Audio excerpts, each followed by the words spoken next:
Magandang gabi, Pilipinas! Welcome to the Global Ledger Balita.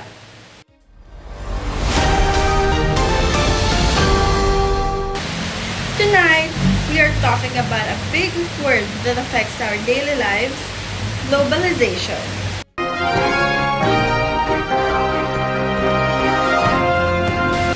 Simply put, globalization is how countries around the world are becoming more connected than ever before.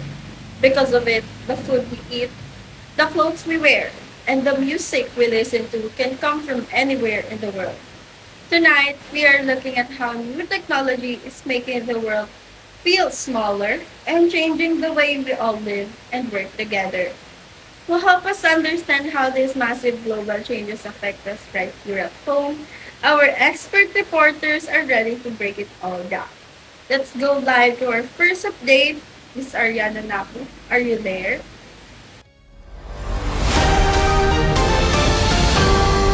This is Arianna Nacu reporting. Today we're going to talk about a very important topic that continues to shape the world we live in. Ito ay ang globalization. Before we go deeper into the discussion, let us first understand what globalization really means. In simple terms, globalization is the process by which countries around the world become more connected and interdependent. This connection happens through different ways such as trade, technology, communication, and culture. Because of globalization, goods, services, information, and even ideas can move quickly across borders. With the advancement of technology, especially the internet and social media, people from different parts of the world can now communicate instantly. Businesses are also able to expand globally, reaching customers from different countries. As a result, what happens in one part of the world can greatly affect other countries. We can clearly see in our everyday lives the globalization. For example, yung Jollibee, it is a well-known Filipino fast food chain that now has branches in United States and other countries.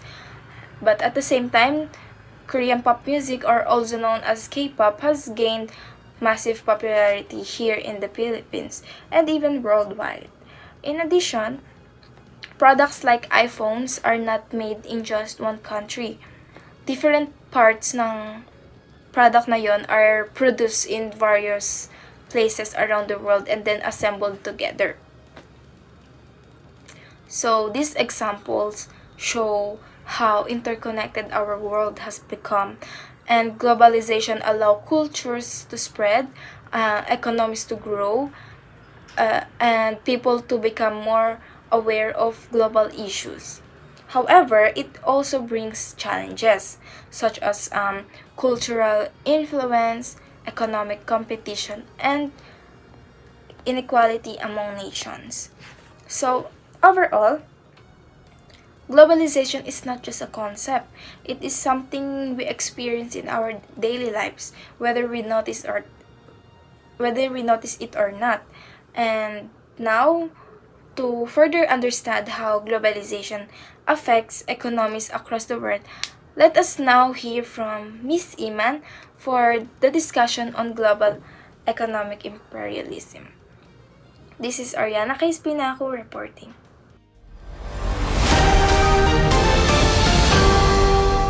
Thank you, Arianna. Maganda, ngunit maalinsaang araw sa ating lahat. I'm Margarette Faye Iman, your news reporter, handang magserbisyo kahit may bisyo. Today's news will be about global economic imperialism. This refers to how powerful countries or multinational corporations influence or sometimes control the economies of less powerful nations. Nangyayari ito through trade agreements, foreign investments, at loans na kadalasang may kasamang conditions. Habang nakakatulong ito sa development ng ating bansa, maaari rin itong magdulot ng dependency kung saan umaasa ang mas mahihinang bansa sa mas malalakas na bansa. Isang malinaw na halimbawa nito ay ang sitwasyon ng ating bansa ngayon. Patuloy tayong tumatanggap ng malalaking foreign investments, lalo na sa infrastructure, technology, at energy sectors. Ang mga proyektong pinopondohan ng foreign loans or corporations ay nakakatulong sa pag-unlad pero maaari rin silang magkaroon ng impluensya sa local industries at decision-making ng bansa. Bukod dito, umaasa rin ang Pilipinas sa imported goods tulad ng fuel, technology, at ilang food products. Dahil dito, nagiging vulnerable ang bansa sa pagbabago ng presyo sa global market at sa policies ng ibang bansa. This situation highlights how global economic imperialism is not always direct control but often works through influence and dependence. Now, to understand how this economic influence also affects culture and daily life, we move to Miss Santiago.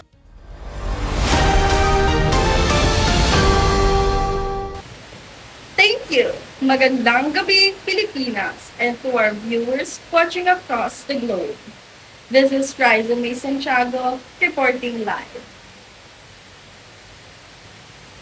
Tonight, we're talking about a specific type of globalization that we see every single day here in the Philippines. It's called the age of Westernization, or more specifically, Americanization. Think about it. Globalization is all about connecting the world, but for many years, a lot of those connections came directly from the United States. Let's look at how this has shaped our daily lives in four big ways.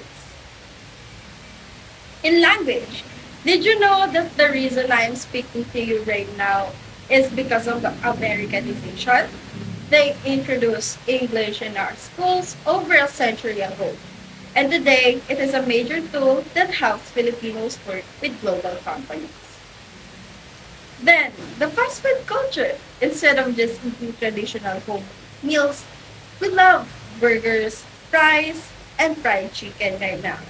American brands like McDonald's came here, and even our beloved Jollibee was inspired by this fast food style. Even the clothing. Look at what we wear, from denim jeans and sneakers to oversized hoodies.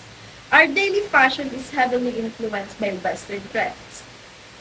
Also, the media and entertainment. We listen to American pop music on Spotify, watching Hollywood movies, and binge stream Netflix shows. Now, you might be asking, is it a good or a bad thing? On one hand, it makes us very adaptable and globally competitive. Filipinos can easily talk to and work with people from all around the world. But on the other hand, it affects our Filipino values and identity. Sometimes it leads to what we call colonial mentality, where people think imported or Western things are automatically better than our own local products or culture. Traditional values like bayanihan and close family ties sometimes clash with the more independent style of the West. Now, are we losing our Pinoyness? Not necessarily. Filipinos are great at adapting. We don't just copy Western culture, we make it our own. We take the global and make it local. Up to you, Mr. Cornelio.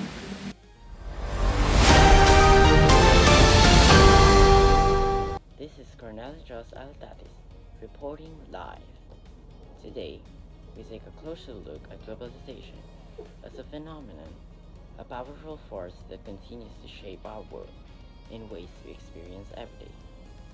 Globalization refers to increasing connection and interactions among countries through trade, technology, culture, and communication. Simply put, it is how the world becomes more linked and interdependent. In today's modern era, globalization is more visible than ever. With just a click, people can communicate across continents, share ideas instantly, and access information from different parts of the world. Social media, online shopping, and international businesses are clear examples of this growing global connections. Economically, globalization allows countries to trade goods and services more easily. Products made in country can now be sold and used worldwide. This creates more opportunities for businesses, but it also increases competition. Culturally, globalization brings diversity closer to us. We see this in food, fashion, music, and even languages.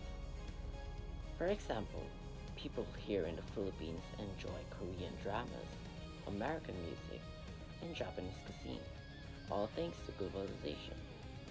However, globalization is not without challenges. It can lead to cultural loss, economic inequality, and environmental issues if it's not managed properly. So, in conclusion, globalization as a phenomenon is a major force shaping our global society. It connects people, opens opportunities, and transforms how we live. But it also requires responsibility and awareness. So, this has been Joss bringing you insight on globalization. Stay informed and thank you for watching.